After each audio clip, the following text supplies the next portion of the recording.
कुछ समझ नहीं आ रहा था, क्या करूं? बहुत डर लग रहा था। अरे भावना, आ गए तू? चल जल्दी से कपड़े चेंज कर ले, मैं तेरे लिए खाना लगाती हूँ।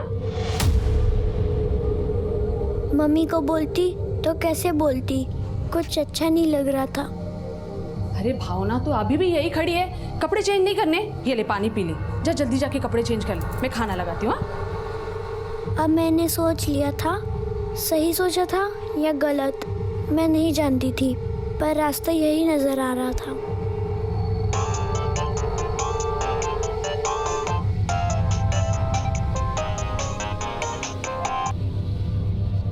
अरे भावना, किसे फोन लगा रही थी?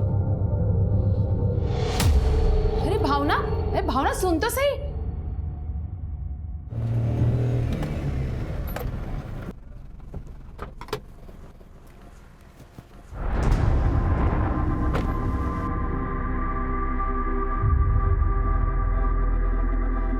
भाभी, भावना आ गई स्कूल से? अरे रघु स्कूल से तो आ गई है, लेकिन जब से आई है गुमसुम से बैठी है। अच्छा, कोई बात नहीं, अब मैं आ गया हूँ ना, देखना मुझे देखते खुश हो जाएगी। तुम जाके बात करो, मैं कपड़े समेट के आती हूँ। हाँ जी भाभी।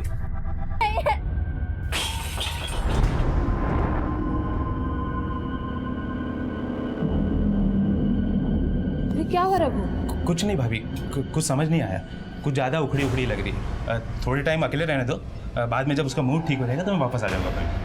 अच्छा ठीक है, चल तू बैठ जा, मैं चाय बनाती हूँ। अरे नहीं भाभी, कंपनी वाले का भी मैसेज आ गया, एक सवारी मिली टैक्सी के लिए, फिर कभी। ठीक।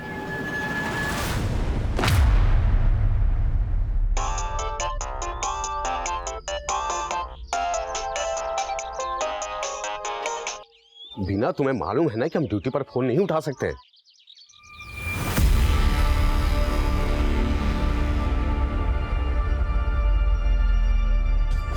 भावना, सॉरी, बच्ची अब नहीं रही। इसने पी है और ये पुलिस केस है।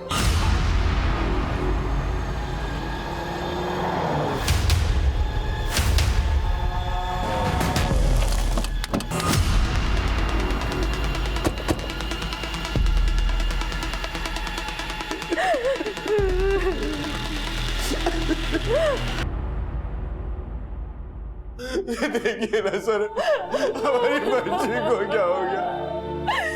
मेरी बच्ची, मेरी बच्ची।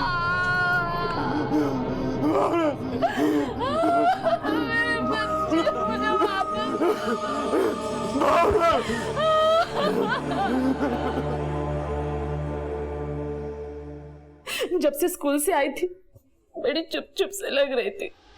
क्या हुआ भावना बेटा, तू बोल क्यों नहीं रही है? स्कूल में टीचर ने कुछ कहा या किसी से झगड़ा हुआ? बोल ना बेटा। ये लड़की भी ना, मुझे लगा छोटी मोटी बात होगी, बाद में उससे बात करूंगी। फिर मैं किचन में काम में लग गई, फिर बाद में भावना के कमरे में गई तो भावना, पड़ोसी आए, उन्होंने पास के डॉक्टर को बुला। तब तक मेरी भावना। भैया, भैया ये सब क्या हो गया भैया? रघु देखना, हमारी भावना, सब क्या हो गया? ये कौन? छोटा भाई ये सब मेरा ही। वर्मा, भावना के पेरेंट्स को लग रहा है कि भावना के साथ जो कुछ भी हुआ है स्कूल में हुआ, जिसकी वजह से भावना ने आत्महत्या कर ली। स्कूल के साथ साथ भावना के पड़ोसियों से भी पूछताछ करो, शायद वजह कुछ और ही है। हो गया सर।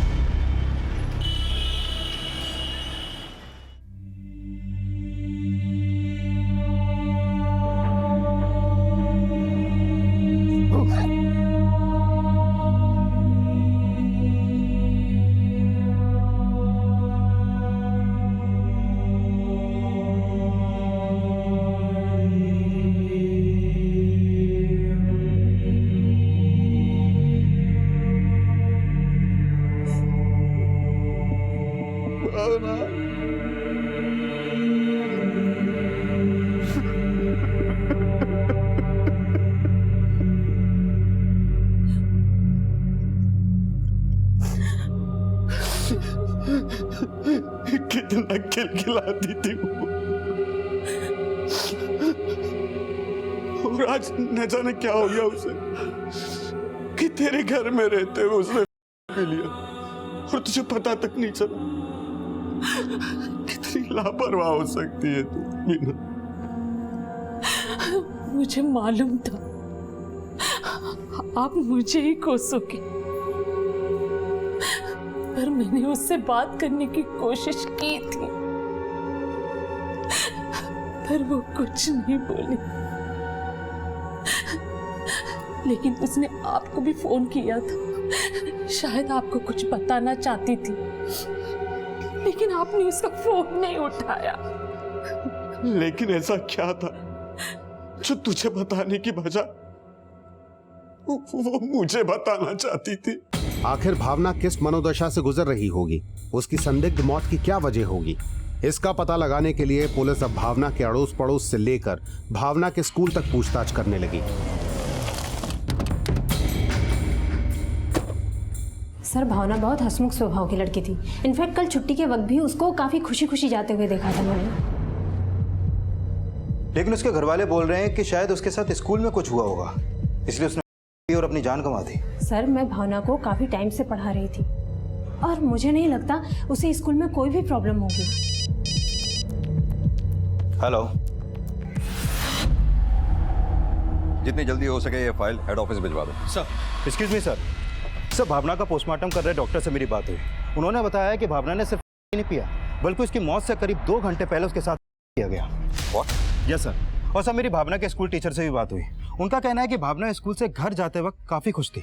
अगर भावना स्कूल से निकलते समय खुश थी तो इसका मतलब भावना के साथ जो कुछ भी हुआ है स्कूल से लेकर घर तक के रास्ते के बीच में हुआ है। हो सकता है सर, क्योंकि भावना रोजाना स्कूल से घर पैदल आती जाती थी और उसका स्कूल उसके घर से करीब आधा किलोमीटर दूर है। और मैं एक काम करो, भावना के स्कूल से लेकर घर तक के रास्ते के बीच में सबसे पूछताछ करो, शायद किसी ने कुछ विटनेस किया हो। Okay sir.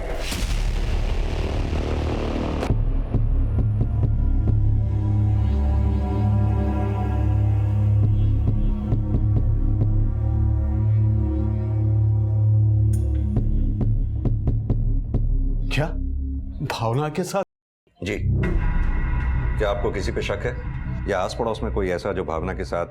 साहब, हमारी समझ में तो कुछ नहीं आ रहा। अच्छा, एक बात बताइए, भावना के स्कूल से आने के बाद क्या कोई घर में आया था? सब भावना के चाचा के अलावा और कोई नहीं आया था।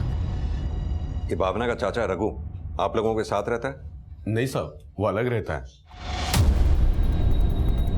भावना की माँ के बयान से ऐसा लग रहा है कि भावना के साथ जो कुछ भी हुआ वो भावना के चाचा रघु की वजह से हुआ है, क्योंकि भावना के स्कूल से आने के बाद अचानक से वो घर आया और फिर अचानक से घर से चला भी गया।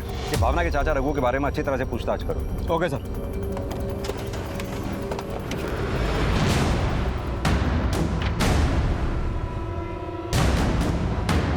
भावना का चाचा रोज ड्यूटी छोड़कर दिन में यहाँ जाता था साहब।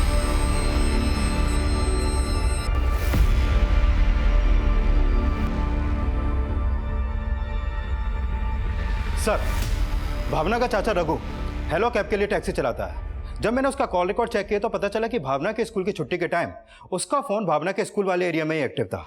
सर, भावना के पड़ोसियों ने भी उसको लेकर अजीब तरीके के बयान दिए। और मैं कहीं ऐसा तो नहीं इस रघु की अपनी भतीजी पे बुरी नजर हो? जो कांड वो घर पे नहीं कर पाया उसने बाहर करने की सोची हो, इसलिए भावना की स्कूल के छुट्टी के समय वो अपनी कैब लेकर वहां पहुंचा और भावना को कैब में बैठा के उसके साथ दुष्कर्म किया हो। और भावना जब घर पहुंची उसके पीछे पीछे ये रघु भी पहुंच गया हो। वर्मा, मुझे तो लगता है कि भावना को लाने में भी इसी रघु का हाथ है, क्योंकि हो सकता है रघु को यह डर था कि भावना उसकी करतूतों के बारे में कहीं अपने पेरेंट्स से ना बता दे। ये रघु जहां कहीं भी है इसे उठा के ले आओ। Okay sir. भाई साहब, काश आप फ़ोन उठा लेते तो शायद भावना आपको अपनी परेशानी बता सकती। मुझे तो कुछ बताया ही नहीं उसने।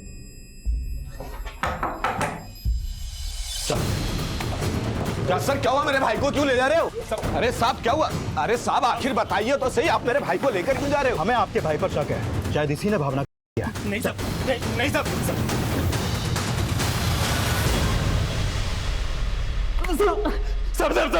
सब भतीजी थी भावना मेरी। भगवान के लिए इतने घिनौने आरोप मुझ पे मत लगाइए साहब। अगर तूने भावना किया तो डीएनए टेस्ट से सामने आ ही जाएगा। झूठ बोलकर खुद को बचाने की कोशिश मत कर। जो किया है साफ साफ बता दे। साहब मैंने कुछ भी नहीं किया। जब उस दिन मैं भाई के घर गया तो मैं तो खुद हैरान था कि भावना इतनी उदास क्यों थी साहब। अगर तूने कुछ नहीं किया तो भावना के स्कूल के छुट्टी के समय उसके स्कूल के सामने करने क्या गया था तू? साहब मैंने तो भावना के स्कूल के बाहर एक सवारी को ड्रॉप किया था। मैं तो भावना को अपनी गाड़ी में स्कूल से घर लेके जाना चाहता था साहब, लेकिन उसके पहले वो घर चले गई थी साहब। बहुत गर्व करते थे ना अपने भाई के ऊपर, बड़ा नाज था ना उस पर। देखा क्या किया उसने हमारी भावना के साथ। जरूर उस कमीने ने अपना गुनाह छुपाने के लिए हमारी फूल जैसी बच्ची को जान से मार दिया।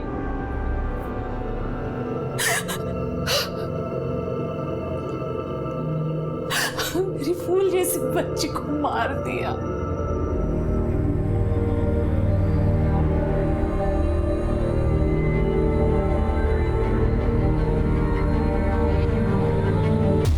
सर रघु जिस हेलो कैब कंपनी के लिए कैब चलाता था, मैंने वहां पर पता किया। भावना की संदिग्ध मौत वाले दिन रघु ने वाकई में भावना के स्कूल के पास के एरिया में एक पैसेंजर को ड्रॉप किया था। लेकिन वर्मा, इससे यह साफ नहीं होता कि रघु ने भावना नहीं किया था। यस, रघु का डीएनए टेस्ट करवाओ। Yes sir. सर भावना जिस स्कूल में पढ़ती थी उसके एक क्लासमेट के फादर आपसे मिलना चाहते हैं। बैठिए। कहिए क्या कहना चाहते हैं आप? सर मैं भावना के पास वाले मोहल्ले में रहता हूँ। पिछले 3-4 दिनों से मेरी बेटी आस्था काफ़ी गुमसुम सी रहती थी सर। स्कूल जाने से भी डरती थी। हमें लगा कि शायद स्कूल ना जाने का कुछ बहाना बना रही हो, इसलिए उसकी माँ ही पिछले 1-2 दिन से उसे छोड़ने और लेने जाया करती थी। लेकिन सर कल अचानक उसने पेट दर्द होने की शिकायत की। हम आस्था को लेकर हॉस्पिटल गए तो डॉक्टर ने बताया कि उसके साथ हुआ है। और सर जब हमें पता चला कि भावना के साथ भी ये सब हुआ था और उसने सुसाइड कर लिया तो मैं आपको बताने चला आया सर। आपकी बेटी ने कुछ कहा? उसके साथ ये सब किसने किया? सर वो कुछ नहीं बोल रही है।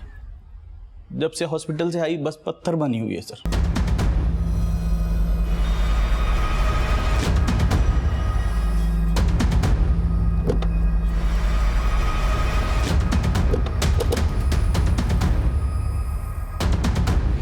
आस्था खा ले बेटा, एक निवाला तो खा ले। आस्था बेटा, जब आपके साथ वो सब हुआ तब क्या आपकी फ्रेंड भावना भी आपके साथ थी? कौन था वो? नाम पता है उसका आपको? बेटा, क्या ये था वो आदमी जिसने आपके साथ? ये बच्ची आस्था अभी भी कुछ कहने की हालत में नहीं है। वर्मा, हो ना हो, इन दोनों बच्चियों के साथ जो कुछ भी हुआ वो स्कूल से घर तक के रास्ते के बीच में ही हुआ है। आस्था के फादर का भी कहना है कि पिछले 4 दिनों से आस्था गुमसुम सी लग रही थी। उधर भावना की मौत भी 3 दिन पहले ही हुई। कहीं ऐसा तो नहीं इन दोनों बच्चियों के साथ दुष्कर्म एक साथ एक ही दिन में हुआ, या फिर दोनों के साथ दुष्कर्म करने वाला कोई एक ही है, या फिर दोनों को पहले से किया जाता रहा? दोनों क्लासमेट भी थी। सर हो सकता है कि वो रघु ही हो। हाँ, हो सकता है, लेकिन भावना तो अब रही नहीं, और इन दोनों बच्चियों के साथ जो कुछ भी हुआ है वो सिर्फ आस्था ही बता सकती है। वर्मा, मुझे लगता है आस्था से बात करने के लिए हमें काउंसलर की मदद लेनी चाहिए। लंच में खाना खाने तो पिटाई लगेगी। चलो मम्मी को बाय करो। बाय। क्या हुआ? क्या सोच रही हो?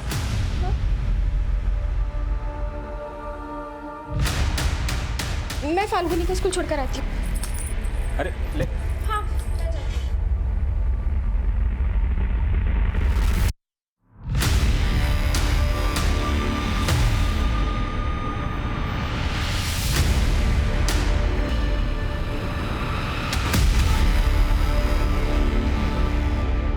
ये हो गई अवनी की चोटी भी फिट और स्कूल यूनिफॉर्म भी। पापा, आप मेरी दोस्त त्रिशाला के लिए भी ऐसी यूनिफॉर्म सिल दोगे? हाँ हाँ, क्यों नहीं। पापा, उसका ड्रेस का नाप लेने के लिए आपकी दुकान पे ले आओ। हाँ हाँ जरूर ले आओ, लेकिन उससे पहले मैं तुझे स्कूल तो छोड़ दूं। अग्नि बेटा जरा ध्यान से लेके जाओ। हाँ चलो चलो, आ जाओ आ जाओ। हाँ अब सुनो, शाम को मैं लेने आऊंगा, मस्ती बिल्कुल मत करना, समझे? हाँ। Bye bye. बाय अम्मी। Hi Trishala. Bye bye. Trishala, मेरी यूनिफॉर्म पापा ने सिली है।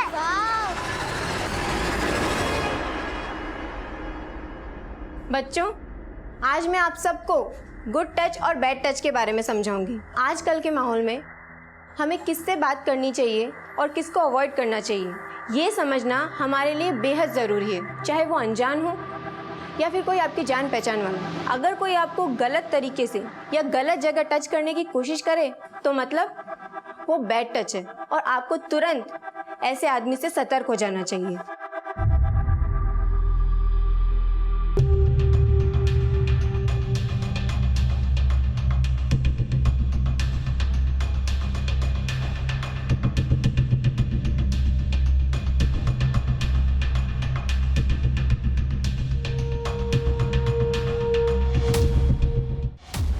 सर, आस्था उस हादसे के ट्रॉमा से अब तक बाहर नहीं आ पाई है। उससे फिलहाल हमें जो भी जानकारी मिली है उससे हमें बस इतना ही पता चला है कि जिस किसी ने भी उसका किया है उसने रेड कलर की जैकेट और ब्लू कलर की जीन्स पहनी हुई थी।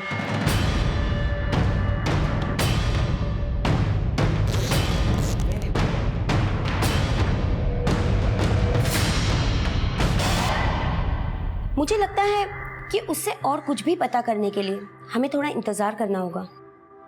ठीक है, थैंक यू मैम। आइए।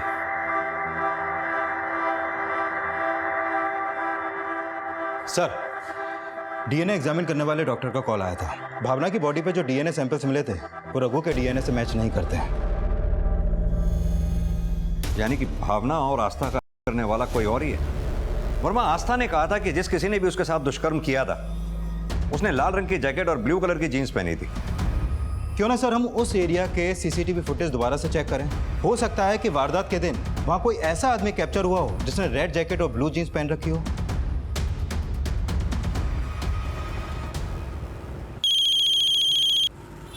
हाँ वर्मा, बोलो। सर, लोनी रोड के एक दूसरे स्कूल में पढ़ने वाली लड़की की शिकायत आई है। उसका नाम मेधा सिंह है। लोनी रोड के नगर निगम स्कूल में पढ़ती है। स्कूल से घर जाते वक्त उसके साथ करने की कोशिश की गई। वर्मा, हो सकता है मेधा करने की उसी ने कोशिश की है जिसने भावना और आस्था किया। ये मेधा रहती कहाँ पर है?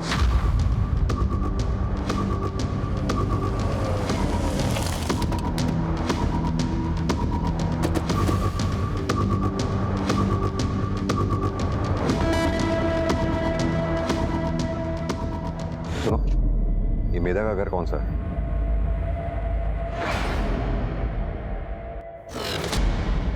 मेधा बेटा, डरो नहीं। आप तो बहुत बहादुर बच्ची हो ना बेटा। जब आप स्कूल से घर आ रही थी तो क्या हुआ था आपके साथ? बोलो बेटा।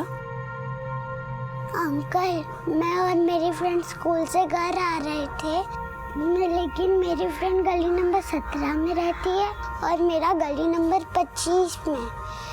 जब मैं अकेले घर आ रही थी तब वो अंकल मेरे पास आए। हेलो बेटा, कैसी हैं आप? अंकल, फिर मैंने घर आके पापा को सब कुछ बता दिया। फिर पापा ने बोला कि वो उनके दोस्त नहीं, कोई बुरा आदमी है। अच्छा बेटा, वो देखने में कैसा था? अच्छा, उसने क्या पहना था? रेड जैकेट और ब्लू जीन्स थी।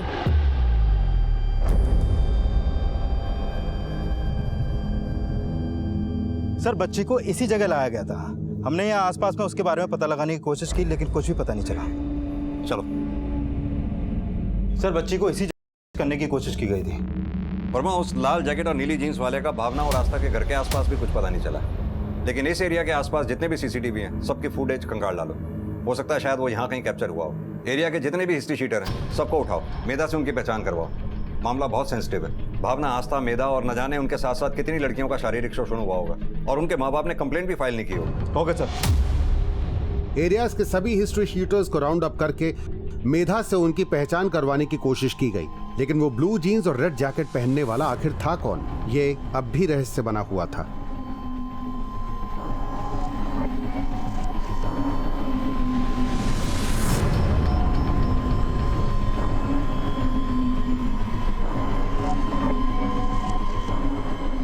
सर, जिस दिन मेधा को किया था उस दिन ये रेड जैकेट और ब्लू जीन्स पहना हुआ आदमी शादरा के एक सीसीटीवी में कैप्चर हुआ था, लेकिन इस फुटेज में इसका चेहरा क्लियर नहीं दिख रहा सर। वर्मा, इसकी फोटो भावना, आस्था और मेधा तीनों के पेरेंट्स को दिखाओ। शायद उनसे इसके बारे में कोई लीड मिले। इसकी फोटो सभी थानों में सर्कुलेट करवा दो। Okay sir.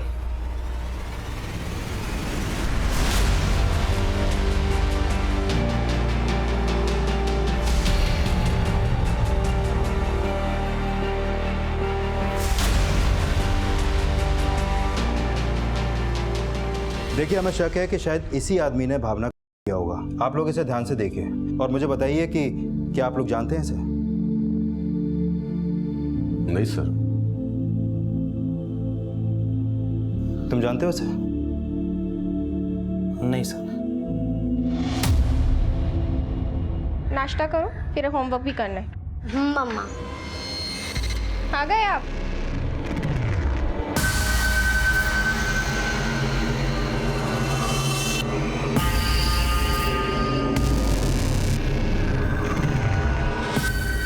इतना परेशान क्यों लग रहे हो?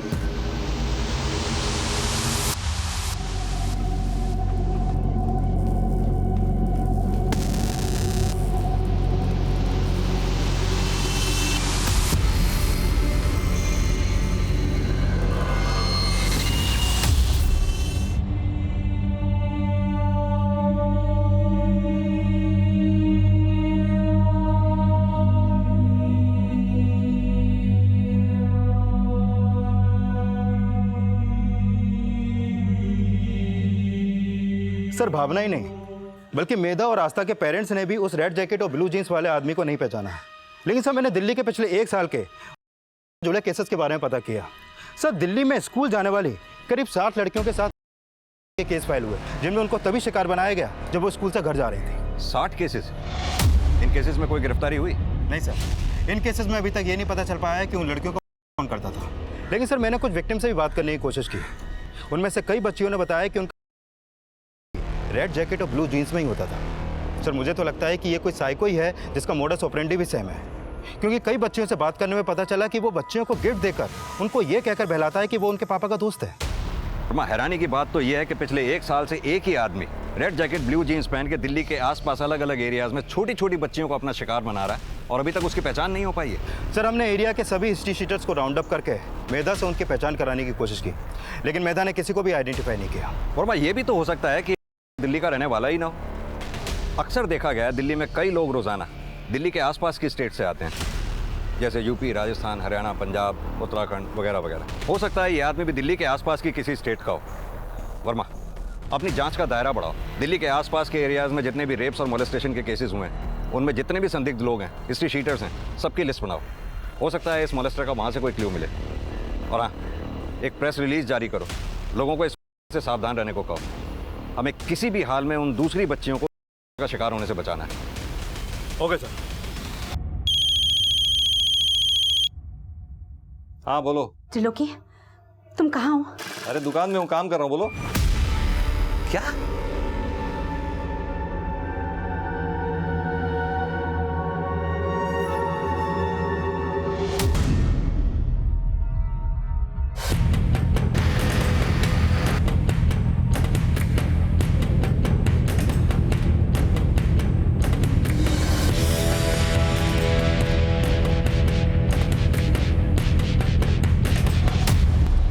सर, मैंने यूपी, राजस्थान, दिल्ली, हरियाणा, पंजाब और उत्तराखंड के 27 ऐसे लोगों की लिस्ट बनाई के केस में अंदर हुए थे और कुछ सस्पेक्ट जो अभी तक पकड़े नहीं गए। सर, इनमें से कुछ ही के फोटोज हमें मिले हैं, लेकिन सर इनमें से मैंने 3 के फोटो उस रेड जैकेट और ब्लू जीन्स वाले आदमी के साथ मैच किए। सर, इन तीनों का कदकाठी हूबहू इस आदमी से मैच करता है।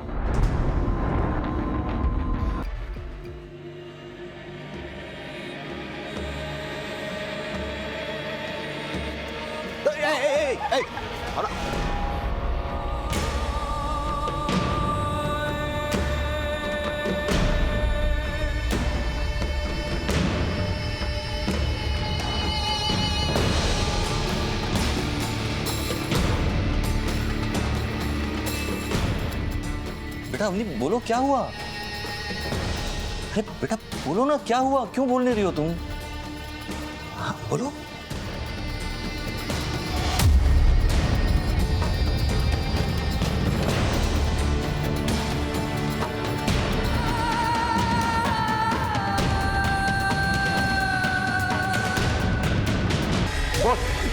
तूने किया ना सब? बोल। मैंने नहीं किया, माँ कसम, मैंने नहीं किया।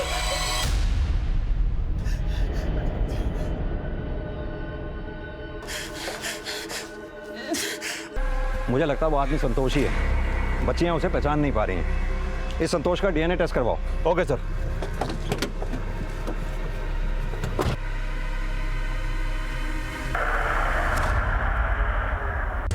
साहब, मैं जब से बाहर आया हूँ मैंने कोई गलत काम नहीं किया साहब, माँ कसम। मुझे लगता है आप लोगों को मेरे बारे में कोई गलतफहमी हो गई है। वो लाल जैकेट और नीली जीन्स वाला आदमी मैं नहीं हूँ सर, माँ कसम मैं नहीं हूँ। लेकिन हाँ सर, वो अजय हो सकता है। अजय कौन? अजय कुशवाहा? हाँ जी सर, वही। हम दोनों जेल में एक साथ सजा काट रहे थे। मेरी सजा पूरी हो गई तो मुझे रिहा कर दिया, लेकिन वो पैरोल जंप करके भाग गया सर। कतई कहीं आदमी है सर वो। मुझे लगता है कि वही आदमी है जिसे आप ढूंढ रहे हो। कहाँ मिलेगा ये अजय? बिजवासन में डेरा जमाए बैठा है। बिजवासन में कहाँ?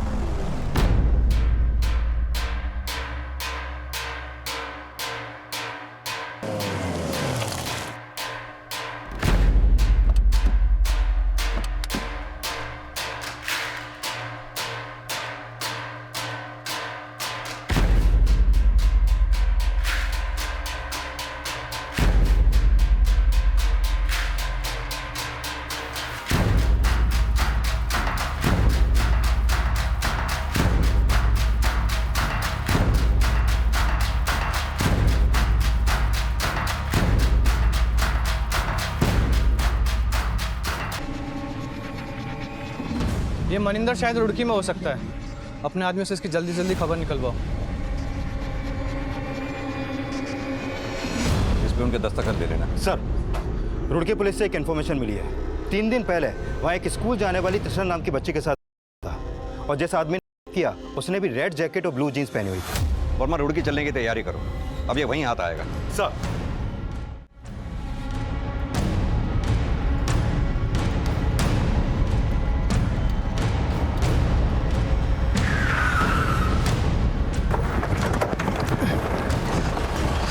सर इधर सर। अंकल, उस दिन स्कूल में जल्दी छुट्टी हो गई थी, इसीलिए मैं और मेरी फ्रेंड अवनी अकेले घर आ रहे थे। सर, इस बच्ची त्रिशाला के साथ ही नहीं, इसके दोस्त अवनी के साथ हुआ था। क्या? हाँ सर, त्रिशाला के केस का जब हमें पता लगा था तो उसी के साथ हमें अवनी के केस के बारे में पता लगा। सर, मुझसे पूछताछ करने के लिए उसके घर भी गए थे, लेकिन उसकी फैमिली ने केस फाइल करने से मना कर दिया था। साहब, हमें कोई केस नहीं करना है, हमारी बेटी की इज्जत का सवाल है। आप लोग प्लीज चले जाइए। देखिए, आप हमारा विश्वास कीजिए, हम आपकी बच्ची का नाम मीडिया में डिस्क्लोज नहीं करेंगे। उसका मेडिकल करवाना बहुत जरूरी है। हमें कोई मेडिकल नहीं करवाना है। आप लोग प्लीज यहाँ से चले जाइए, मैं हाथ जोड़कर कहती हूँ। गुप्ता जी, अक्सर ऐसे केसेस में पेरेंट्स अपनी इज्जत बचाने के लिए केस फाइल करने से मना कर देते हैं। लेकिन सर, हैरानी की बात तो यह है कि जो आदमी दिल्ली में बच्चियों को रहा था उसका दायरा यहाँ रुड़की तक भी है। वर्मा, हो सकता है जिसे हम दिल्ली में ढूंढ रहे हैं वो हमसे डर के यहाँ रुड़की में आ गया हो, या फिर ये भी हो सकता है वो दिल्ली का नहीं, यहीं रुड़की का हो। दिल्ली उसका रोज आना जाना हो। गुप्ता जी, माना कि अवनी के पेरेंट्स ने केस फाइल करने से मना कर दिया, लेकिन वी नीड दैट मैन जिसने रुड़की में ही नहीं दिल्ली में भी कई बच्चियों को अपना शिकार बनाया। उसका फोटो भी हमारे पास कैप्चर हुआ था। आप पता लगाइए कि वो कौन था। जरूर सर।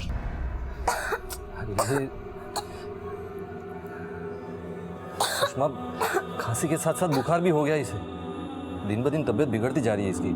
मुझे तो डर लग रहा है, इससे पहले भी टीबी हो चुकी है, कहीं फिर से। ऐसा मत कहिए। नमस्ते भाई साहब। नमस्ते। नमस्ते भाई साहब। भाभी नमस्ते। क्या हो गया? बच्चा बीमार हो गया? कोई बात नहीं, जल्दी ठीक हो जाएगा, है ना? भाई साहब, हुआ क्या है? कुछ समझ में नहीं आ रहा प्रमोद जी। देखिए ना, अवनी की तबीयत दिन ब दिन और बिगड़ती जा रही है। मुझे तो लग रहा है इसे दिल्ली के अस्पताल लेकर जाना पड़ेगा।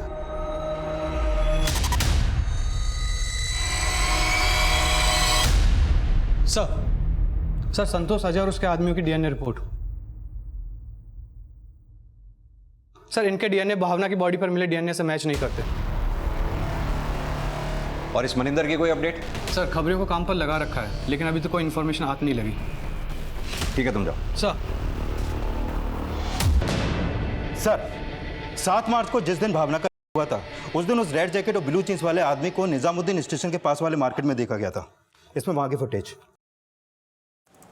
ये देखिए सर।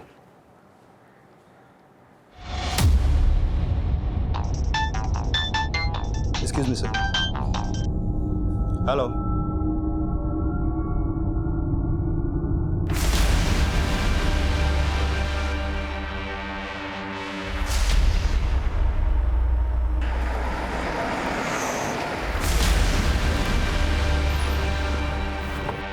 ये इंजेक्शंस ले आइए केमिस्ट से।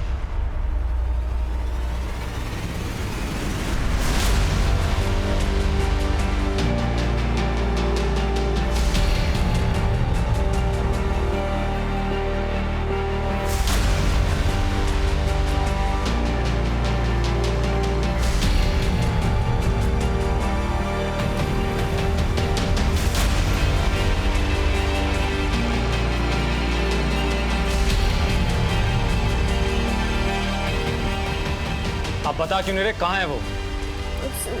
सर वो हॉस्पिटल में है।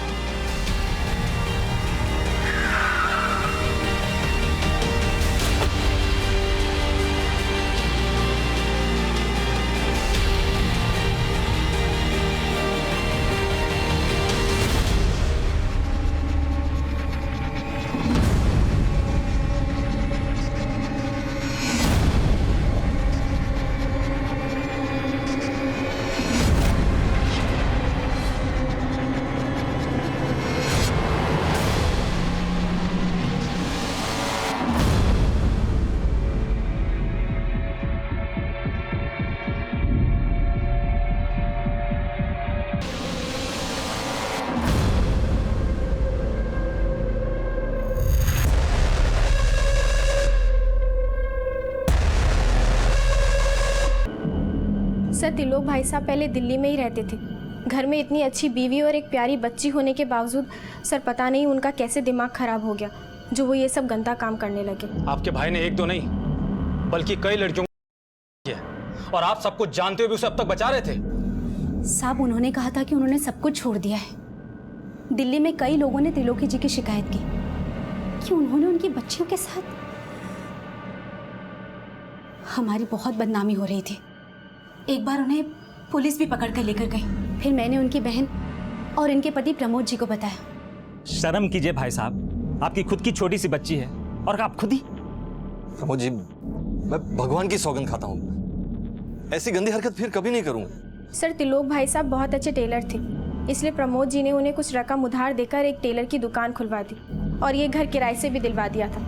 हमें लगा कि वो सुधर गए हैं, लेकिन सर जब हमने अखबार में 2 बच्चियों की खबर पड़ी तो हमें शक होने लगा। साहब वो हर शुक्रवार या शनिवार को दिल्ली टेलरिंग का सामान लेने के लिए जाते थे। फिर प्रमोद जी उन पर नजर रखने लगे। तो अवनी की दोस्त त्रिशाला के साथ भी?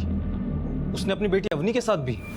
नहीं साहब नहीं, मैं कसम खा के कहता हूँ, मैं अपनी बेटी के साथ कुछ नहीं किया मैंने सर। साहब अवनी के साथ कुछ नहीं हुआ था, बल्कि उसे पता चल गया था कि उसकी दोस्त त्रिशाला का उसके पापा ने किया है, क्योंकि वो जानती थी कि रेड जैकेट और ब्लू जीन्स उसके पापा के पास थी। इसीलिए मैंने ये बात फैलाई कि अवनी का भी हुआ है, ताकि त्रिलोकी जी ना पकड़े जाए। मैंने अवनी को बोला कि अगर हमने ऐसा नहीं किया तो पुलिस पापा को अरेस्ट कर लेगी। उसने मेरी बात मान ली, लेकिन उसे इस बात का इतना बड़ा धक्का लगा कि उसके पापा ये सब। मुंडी मत चुका, ये बता और कितनी बच्चियों का शिकार बनाया तूने? बोल। बहुत है साहब,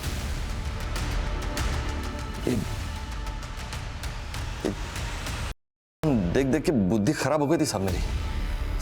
मैंने सब छोड़ दिया था साहब, सब छोड़ के रुड़की आ गया था मैं। फिर एक दिन रेड जैकेट और ब्लू जीन्स पहन के दिल्ली गया था काम से। वहां तू तो जानवरों से भी बदतर निकला। जानवर भी कभी दूसरों के बच्चों के साथ ऐसा नहीं करते। तू तो फिर भी एक इंसान है। नहीं, इंसान की शक्ल में भेड़िया है तू। सड़प जिंदगी भर यहीं।